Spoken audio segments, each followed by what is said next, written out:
Innal hamdalillah nahmaduhu wa nasta'inuhu wa nastaghfiruh wa na'udzu billahi min shururi anfusina wa min sayyiati a'malina.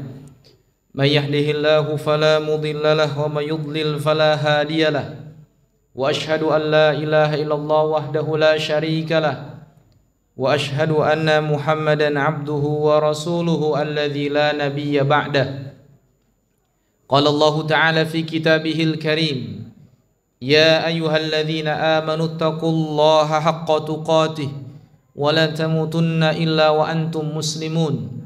Ya ayyuhan nasu taqu rabbakumul ladzi khalaqakum min nafsin wahidah wa khalaqa minha zawjaha wa batha minhuma rijalan katsiran wa nisaa'a wattaqullaha alladzi tasaaluna bihi wal arham innallaha kana 'alaikum raqiba.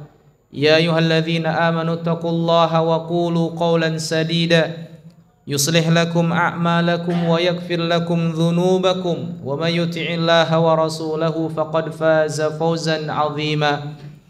Thumma amma ba'du fa inna asdaqal hadithi kalamullah wa khairal huda huda Muhammadin sallallahu alaihi wasallam wa syarrul umuri muhdatsatuha fa inna kulla muhdatsatin bid'atun wa kulla bid'atin dhalalatun wa kulla dhalalatin finnar. Ma'asyiral muslimin, jamaah sidang Jumat rahimani wa rahimakumullah. Senantiasa kita berusaha dan berupaya untuk menjadi bagian hamba-hamba Allah yang terus mensyukuri nikmat-nikmatnya. Apa-apa yang Allah Subhanahu wa ta'ala berikan kepada kita, maka tidak ada satupun di antara kita yang mampu untuk membalasnya. Maka sikap yang terbaik adalah berusaha untuk bersyukur, senantiasa menumbuhkan rasa syukur atas nikmat dan karunia yang Allah berikan. Dan sikap yang kedua yang harus ditumbuhkan dan dihadirkan di dalam hati kita, bahwasanya ketika kita terjatuh di dalam sebuah kesalahan, baik kesalahan tersebut telah luput dari kita, telah berlalu dari kita, ataupun kesalahan tersebut baru kita lakukan, maka kewajiban kita adalah untuk istighfar, meminta ampun kepada Allah Subhanahu wa ta'ala. Adapun keadaan kita di masa lalu adalah merupakan pelajaran bagi kita, karena sungguhnya waktu yang Allah Subhanahu wa ta'ala berikan, maka tentunya yang bisa dimaksimalkan, yang bisa dimanfaatkan adalah waktu yang saat ini kita berada di dalamnya. Adapun waktu yang telah lalu tidak akan kembali untuk menemui kita. Adapun waktu yang akan datang, tidak ada yang memastikan bahwasanya kita bisa menemuinya. Oleh karenanya, berikutnya adalah kita berusaha untuk bertakwa kepada Allah Subhanahu wa ta'ala sebagai bukti syukur kita kepada nikmat-nikmatnya, atas nikmat-nikmatnya, dengan senantiasa menjaga kualitas keimanan kita, ketakwaan kita di mana saja kita berada, dan senantiasa berusaha untuk menambal kekurangan-kekurangan kita dengan kebaikan yang kita lakukan. Dan selanjutnya adalah kita berusaha untuk bermuamalah dengan sebaik-baiknya muamalah kepada manusia. Jamaah sekalian rahimani wa rahimakumullah. Al-Imam Ibnu Qayyim rahimahullah, beliau pernah menyebutkan di antara min awaqibidz dzunub, di antara efek pengaruh daripada dosa yang diperbuat oleh manusia. Sekali lagi, bahwasanya sebuah kepastian manusia itu berdosa. Tidak ada yang bisa memastikan dirinya luput dari dosa. Imma dirasakan oleh dia ataupun tidak. Kecil ataupun besar yang dosa yang dia lakukan. Dipastikan, kata Nabi SAW, kullu bani Adam khata'un. Setiap manusia pasti bersalah, berbuat dosa. Dan banyak kesalahan yang dilakukannya. Dan sebaik-baik manusia, wa khairul khata'in at-tawwabun. Dan sebaik-baik orang yang bersalah, orang yang melakukan kesalahan adalah orang yang taubat, orang yang kembali kepada Allah Subhanahu wa taala dengan melakukan amalan-amalan ketaatan. Al-Imam Ibnu Qayyim rahimahullah menyebutkan di dalam kitab beliau yang dinukil oleh Syekh Abdul Razak bin Muhsin Al-Abbad Al-Badr dalam risalah ringkas, kalimat-kalimat yang disusun dan dihimpun dalam sebuah faidah yang dimana beliau hafizahullah ta'ala mengatakan fadz-dzunub imma yumitul qalb aw yamraduhu maradan makhufan aw yad'afu quwwatahu wala budda. Kata beliau, yang namanya dosa itu akan mematikan hati dan akan memberikan efek penyakit yang menakutkan dan akan melemahkan kekuatan, dan itu adalah sebuah kepastian. Dan kata beliau, hatta yantahiya dha'fuhu, sampai benar-benar tumbuh di dalam dirinya tersebut kelemahan. Oleh karenanya Nabi SAW menyebutkan al-asya' ats-tsamaniyah, 8 perkara yang dimana Nabi SAW dengan 8 perkara ini beliau meminta perlindungan kepada Allah Subhanahu wa taala. Doa yang Nabi SAW ajarkan kepada kita, yaitu doa Allahumma inni a'udzubika minal hammi wal hazan. Ya Allah, aku berlindung kepadamu dari rasa takut dan khawatir. Kemudian beliau sallallahu alaihi wasallam melanjutkan wal ajzi wal kasal, dan juga dari kelemahan dan kemalasan, wal jubni wal bukhl, dari sifat pelit, dari sifat al-jubn, yaitu orang yang dia pengecut, dan juga al-bukhl, yaitu orang yang kikir, orang yang pelit, wa ghalabatid dain wa qahrir rijal, dan dari terlilit hutang dan dizolimi oleh manusia. 8 hal yang Nabi SAW sebutkan. Kata beliau, wa kullu itsnaini minha qarinan. Setiap 2 hal yang disebutkan oleh Nabi SAW punya kaitan ternyata. Apa kaitan antara alham wal hazan? Nabi sebutkan yang pertama kali yaitu alham, rasa gundah gulana, al-hazan, rasa sedih. Perbedaannya kata para ulama, bahwasanya rasa gundah gulana dan kesedihan persamaannya adalah antara keduanya adalah merupakan bagian daripada penyakit yang tumbuh di dalam hati. Dari sesuatu yang telah dia lalui dari masa-masa hidupnya, maka kekhawatiran tersebut disebutkan dengan istilah alham. Sebuah kekecewaan ya di masa lalu, sebuah kesedihan yang terus menerus, maka ini dikatakan dengan alham.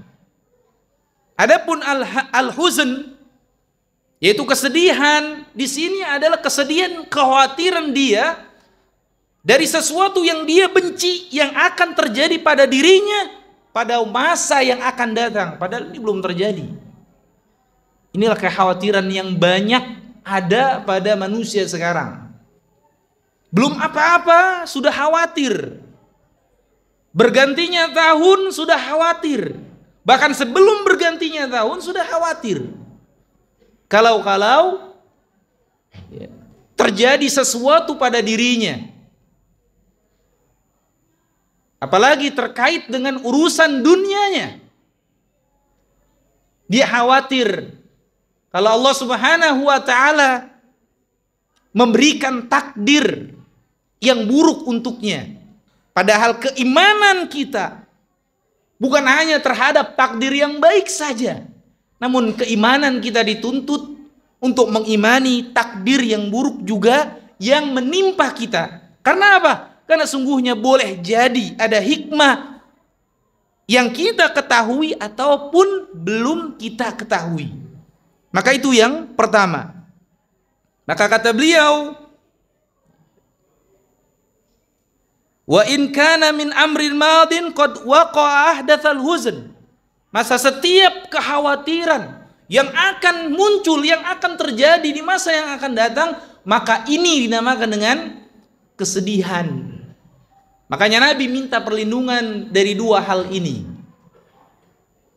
Yang kedua, yang disebutkan oleh Nabi SAW, Nabi mengkaitkan antara al-ajz dengan al-kasal, kelemahan dengan kemalasan. Karena apa sebabnya? Karena dengan dua sebab inilah yang akan memalingkan manusia dari sebuah kebaikan, dari sebuah kesuksesan. Maka ketika seseorang tidak memiliki keinginan, tidak memiliki kemampuan, maka dinamakan dengan al-ajz. Ketika seseorang tidak memiliki keinginan, maka dinamakan dengan al-kasal, yaitu kemalasan.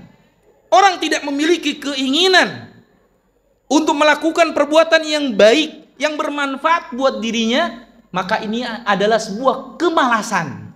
Orang yang tidak mau, orang yang tidak memiliki kudrah, kemampuan untuk melakukan sebuah kebaikan yang bisa dia manfaatkan waktunya tersebut, umurnya tersebut, kesempatannya tersebut untuk ketaatan, untuk kebaikan, maka ini yang dinamakan dengan al-ajz. Maka Nabi SAW meminta perlindungan kepada Allah dari dua sifat ini.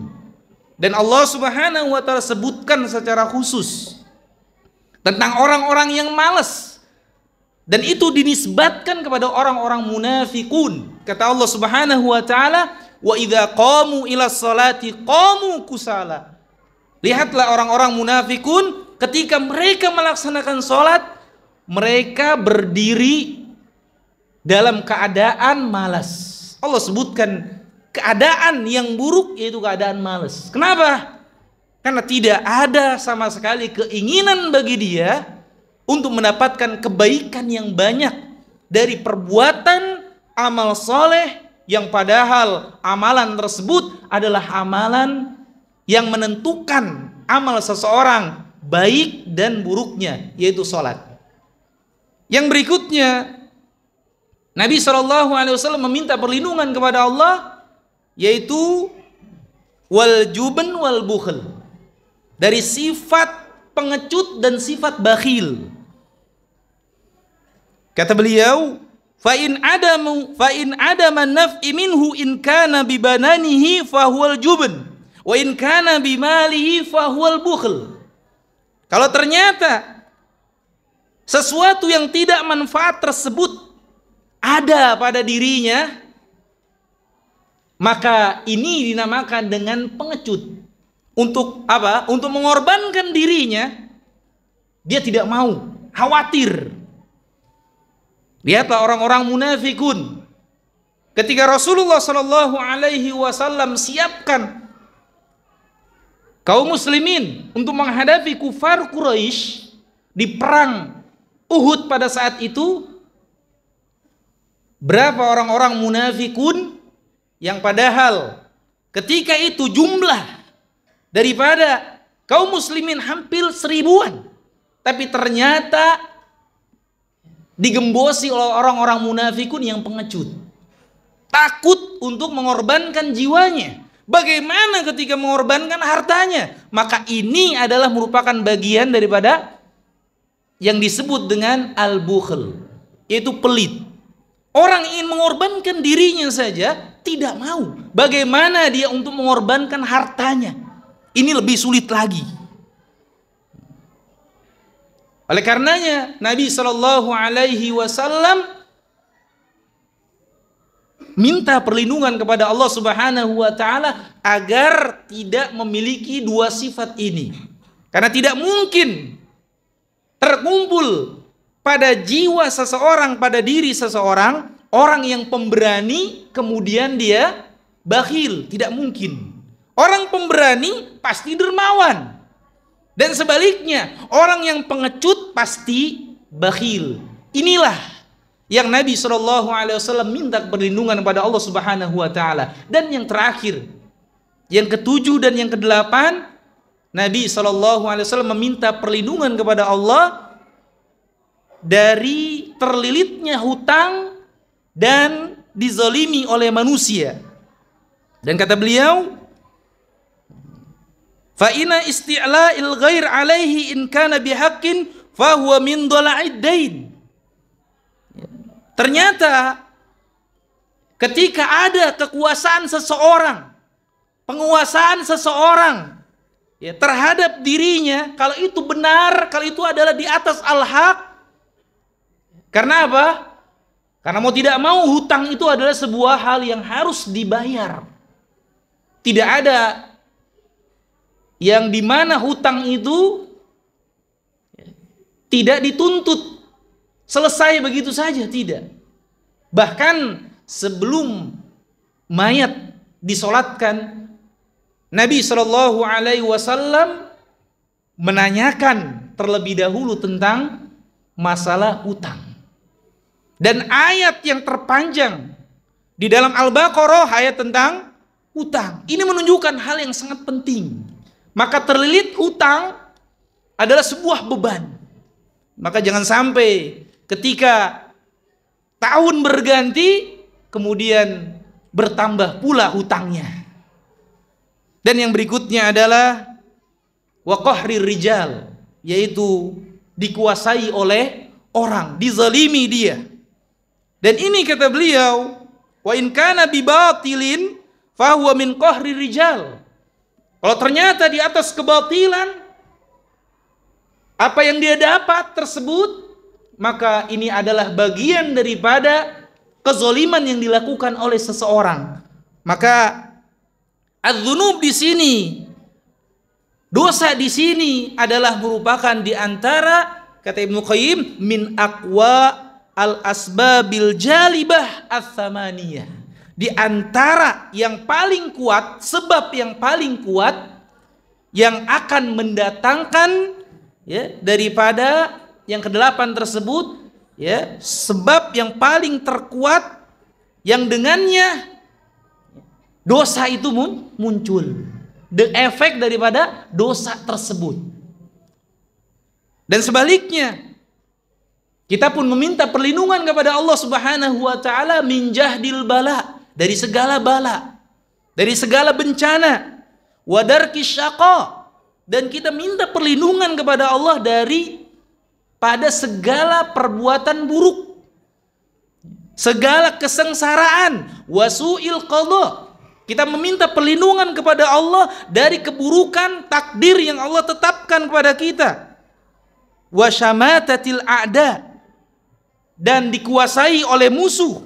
Dan ini adalah merupakan min aqwal asbabil jalibah li zawali ni'amillahi wa tahawuli afiyatihi. Dan inilah diantara sebab-sebab yang mendatangkan hilangnya daripada nikmat-nikmat yang Allah Subhanahu wa ta'ala berikan. Oleh karenanya, ketika Allah Subhanahu wa ta'ala memberikan kepada kita nikmat-nikmatnya, nikmat kesempatan, nikmat kesehatan, nikmat iman dan nikmat Islam, maka sudah sepantasnya bagi kita untuk senantiasa mensyukurinya dengan cara meninggalkan dosa yang kita perbuat, baik dosa yang kita ketahui ataupun dosa yang kita ketahui, baik dosa kecil ataupun dosa besar. Barakallahu li wa lakum fil Qur'anil azim wa nafa'ani wa iyyakum bima fihi minal ayati wa dzikril hakim. Aqulu qouli hadza astaghfirullah li wa lakum wa lisairil muslimin fastaghfiruh innahu huwal ghafurur rahim.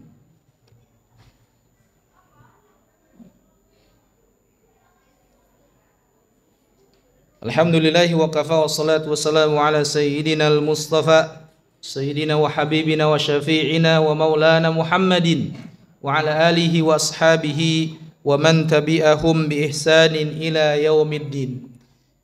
Ikhwani fiddin rahimani wa rahmakumullah, di khutbah yang kedua ini marilah kita berdoa kepada Allah Subhanahu wa ta'ala, dan kita berharap kepada Allah Subhanahu wa ta'ala dan terus berharap meminta perlindungan kepadanya agar Allah Subhanahu wa ta'ala senantiasa memberikan kemudahan bagi kita untuk meninggalkan dosa dan perbuatan maksiat. Dan ini adalah merupakan bagian daripada upaya kita untuk senantiasa berlindung dari segala apa-apa yang dimana Nabi SAW berlindung darinya. Dan kita pun senantiasa berusaha semaksimal mungkin untuk memperbaiki daripada ibadah kita, kualitas ibadah kita. Karena sungguhnya kebaikan seseorang adalah manakala keimanan dia terjaga, manakala amal soleh dia tingkatkan, dan manakala at-tanasu, saling nasihat menasehati, senantiasa berada di tengah-tengah umat. Mudah-mudahan Allah Subhanahu wa ta'ala memberikan taufiknya kepada kita semua. Allahumma salli ala Muhammad wa ala ali Muhammad kama sallaita ala Ibrahim wa ala ali Ibrahim innaka Hamidum Majid, wa barik ala Muhammad wa ala ali Muhammad kama barakta ala Ibrahim wa ala ali Ibrahim innaka Hamidum Majid. Allahumma ighfir lil mu'minina wal mu'minat wal muslimina wal muslimat al ahya'i minhum wal amwat innaka sami'un qaribun mujibu da'wat ya qadiyal hajat. Allahumma anfa'na bima 'allamtana wa 'allimna ma yanfa'una wa zidna ilman. Allahumma faqihna fid din. Allahumma inna na'udzubika min ilmin la yanfa' wa min qalbin la yakhsha wa min nafsin la tashba wa min da'watin la yustajabu laha. Rabbana la tuzigh qulubana ba'da idh hadaitana wa hab lana min ladunka rahmah innaka antal wahhab. Rabbana atina fid dunya hasanah wa fil akhirati hasanah wa qina adzaban nar. Wa sallallahu ala nabiyyina Muhammadin wa akhiru da'wana anil hamdulillahi rabbil alamin. Aqimis salah.